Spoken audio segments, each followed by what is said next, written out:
Salut tout le monde.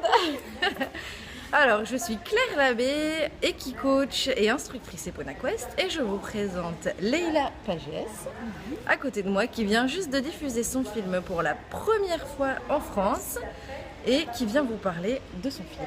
Oui.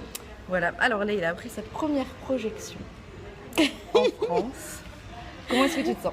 Je suis toute émue parce que j'avais vachement peur en fait de montrer le film, surtout au public français. Ouais. Étant française moi-même, je sais qu'on peut être très critique, tu vois, et surtout dans le milieu du cheval. Je savais que c'était des personnes du milieu un peu équestre.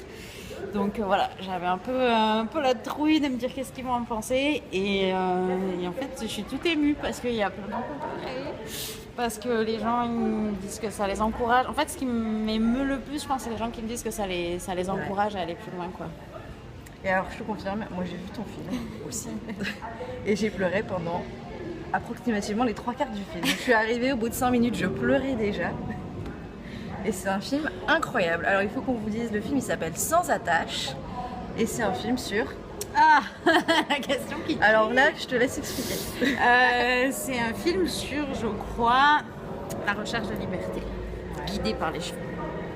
Ça, parce que moi je pensais faire un film sur les chevaux, jusque-là je décrivais ça comme un film sur les approches alternatives avec les chevaux. Sauf que en fait quand tu te mets dans, enfin quand tu rentres vraiment dans cet univers-là, ben c'est les chevaux qui, tu penses que tu guides les chevaux, ou qu'en tout cas tu aides les chevaux comment je pourrais dire ça, en tout cas tu aides les gens à voir les chevaux autrement, donc ça aide la cause animale et en particulier les chevaux.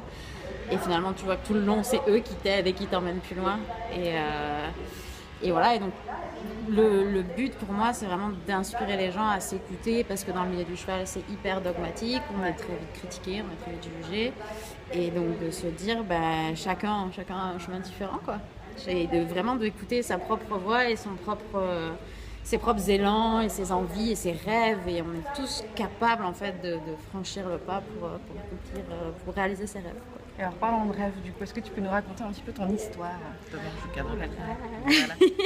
D'où est-ce que tu viens au départ? Je viens du sud-ouest de la France, de Pau, une magnifique région en passant. Et j'ai fait un BTS audiovisuel pour être monteuse vidéo. Donc, j'ai été monteuse vidéo à Paris pendant 4 ans. Pour la chaîne Equidia? Entre autres pour la chaîne Equidia, ouais, en tant qu'intermittente, donc oui. Et alors la suite? Et bien un jour... C'est quoi la suite de ton parcours? Un jour j'ai pris mes clics et mes claques et je suis partie au Canada. Ouais. Je m'étais dit que je partais pour 1 an. Il y a un visa qui s'appelle Visa Vacances-Travail qui permet de partir pendant 1 an et de travailler à l'étranger. Qu'est-ce qui t'a fait partir à l'étranger?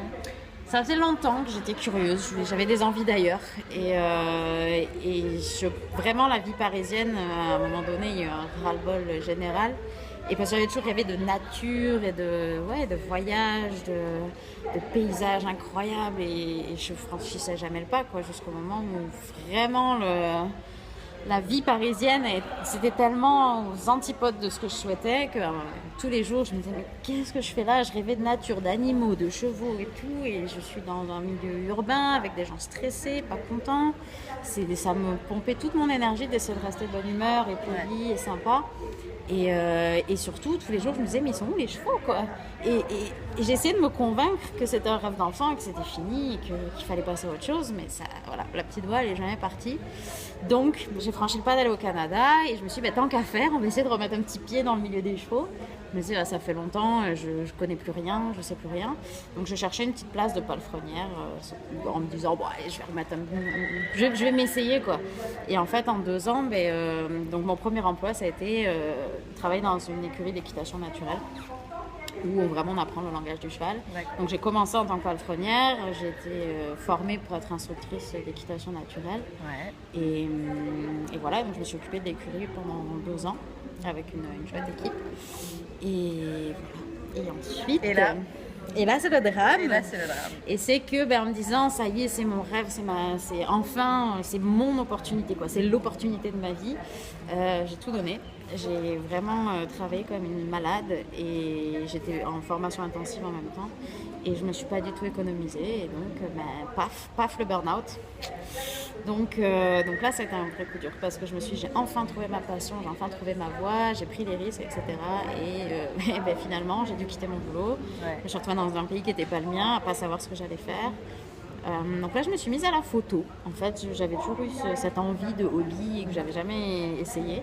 Et comme je me retrouvais au chômage et à plus savoir dans quelle direction aller, j'ai acheté un appareil photo et j'ai commencé à faire de la photo tout le temps, pendant plusieurs mois.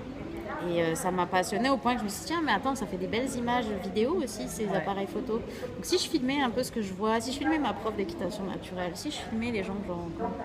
Et donc voilà, et comme je devais rentrer régulièrement au pays pour renouveler mon visa, quand je rentrais en France, j'allais rencontrer des gens qui font aussi des approches alternatives avec les chevaux. Je suis allée en Belgique, voilà, et puis de fil en aiguille, je me disais, mais chaque personne que je rencontre est vraiment exceptionnelle, il faut que je montre ce qu'ils font. Et donc j'amenais ma caméra avec moi, mon appareil photo. Et j'ai commencé à les filmer, voilà, et c'est comme ça que c'est né. Voilà, et donc le projet Sans attache, c'est comme ça. Et du coup, la suite?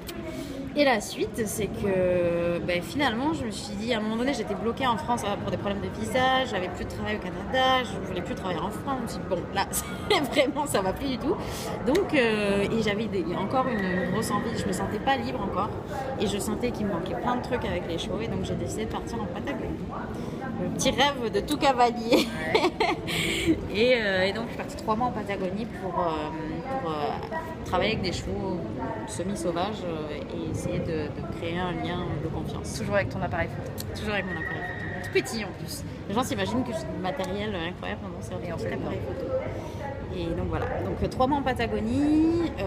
Quand je suis revenue, j'ai retravaillé quelques temps au Canada. Et là, j'avais encore une petite envie d'ailleurs.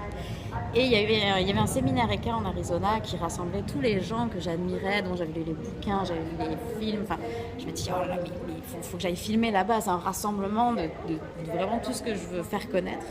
Donc là, j'ai pris un petit risque financier. J'ai fait un petit emprunt pour pouvoir financer le dernier tournage. D'accord. En me disant, Inch'Allah. Et là, tu avais déjà l'idée de construire ton film? Ouais, là c'était déjà. J'étais partie d'une idée de faire des petites vidéos YouTube. Ouais. Et là, ça s'est transformé en une histoire plus longue ou plus grande à raconter. Donc là, j'étais dans l'idée de faire un film. Je me suis dit, ça va se terminer en Arizona finalement. Ça va se terminer avec ce rassemblement de gens qui font des choses différemment. Et non. Et en fait, non. Parce que le voyage continue toujours. Et en Arizona, j'ai rencontré des personnes qui vivaient au Costa Rica et qui font de l'équi-coaching là-bas. Et on a une connaissance commune là-bas qui, à ce moment-là, m'a proposé d'aller le voir. Donc j'ai fait d'une pierre deux coups, je suis allée le voir à lui et j'ai été voir ces 2 personnes au Costa Rica que j'ai interviewées. Donc je suis partie pour 4 jours, vraiment les interviewer, voir leur lieu et en apprendre un peu plus sur l'équi-coaching. Et puis, 2 ans plus tard, en fait, j'ai jamais quitté le lieu. Voilà, donc maintenant je suis basée là-bas grâce à eux et ils ont permis, en fait c'est eux qui m'ont proposé de rester et de soutenir le film en me permettant de vivre là-bas gratuitement et de faire le montage du film. Donc toute la post-production elle s'est faite là-bas. Et ça y est, tu restes là-bas pour le moment? Pour l'instant je suis là-bas. Alors dans le film, on doit avec JR. La star du film. La star du film. On voit que c'est avec lui que tu as dénoué finalement les derniers liens qui te retenaient. Et la fin du film se termine sur une magnifique image où tu es en liberté avec JR, les bras ouverts. Je ne vends pas la fin du film, les gens vont savoir comment ça se termine. Et alors, il y a une question qui t'a été posée qui était exceptionnelle, je trouve, tout à l'heure à la fin du film, qui était de savoir combien de temps il s'était passé entre la première rencontre avec ce cheval et le moment où tu arrives à aller au grand galop, complètement en liberté sur son dos, sans licol, sans selle, sans rien. Il y a une question que j'ai pas faite, donc effectivement c'est une très bonne question. Il s'est passé donc 1 an et demi entre les deux, mais pendant cette année et demie j'ai pas travaillé avec lui. J'ai travaillé avec d'autres chevaux en fait. Des jeunes, des moins jeunes, des chevaux à problème, des chevaux pas à problème. Je mets des gros guillemets, mais enfin voilà. Et en travaillant en tant que participante de stage d'équi-coaching, en travaillant sur moi et en tant qu'entraîneur avec des jeunes chevaux pour les aider à être un peu plus sereins dans notre monde humain. Voilà, j'ai mélangé tout ça, il y a eu plein de compréhension, de virages, de trucs au moment.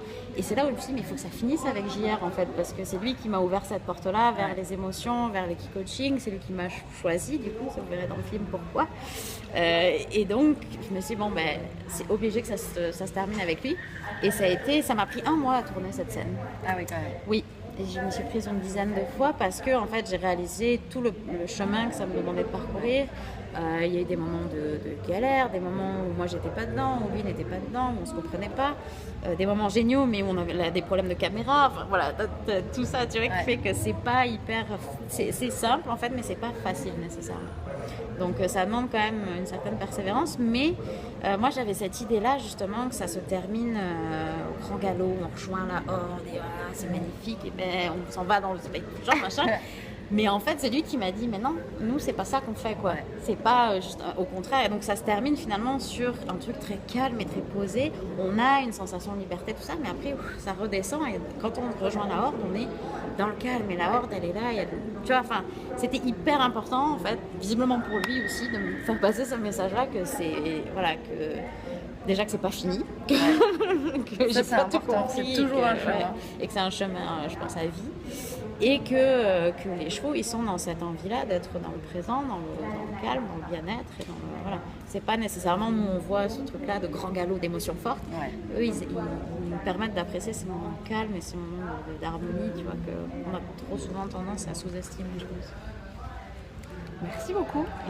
Merci à On toi. va se quitter là-dessus, sur un moment de calme et d'harmonie. On est au salon du bien-être avec le cheval à Enghien-les-Bains. Alors vous allez pouvoir voir derrière, on voit les petits stands, un magnifique événement avec de nombreux professionnels et des chevaux qui nous accompagnent. Ouais, plein de stands, plein de professionnels super. Vous pouvez regarder leur site internet et tous les intervenants qui sont là. C'est vraiment des belles rencontres.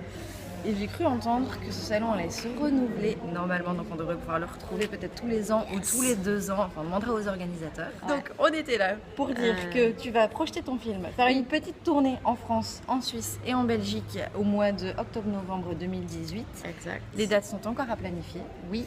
Mais tu passes à Lille et ça c'est vachement important pour moi de pouvoir te faire connaître dans la région lilloise parce qu'il y a une super communauté de cavaliers et de personnes qui sont intéressées par la relation avec le cheval. Génial. Voilà, et le bien-être en général. On a vraiment une communauté super sympa. Donc on va t'organiser ça. Pour te retrouver, pour organiser des projections. Donc comment ça se passe? Ça se passe soit sur sansattache.com, soit m'écrire un petit email à info@sansattache.com. Et vous me dites où vous êtes, ce que vous voulez, où vous voulez projeter, ou si vous avez une idée de cinéma ou de salle qui pourrait être intéressée, ou d'association, ça peut se faire. Voilà, donc si je passe près de chez vous, je fais un petit détour et on se fait une petite proche. Voilà. Et donc pour nous, eh bien, ce sera à Lille en partenariat avec cavaliance.com. Donc si vous voulez organiser quelque chose, n'hésitez pas à me contacter dans la région, je me ferai le relais auprès de Leïla. Et pour plus d'informations, eh bien, venez vous inscrire sur le site, comme ça vous aurez toutes les nouvelles. Et je transférerai avec grand plaisir toutes les nouvelles de Leïla. À très bientôt. Merci Claire. Salut. Bisous. Bye bye.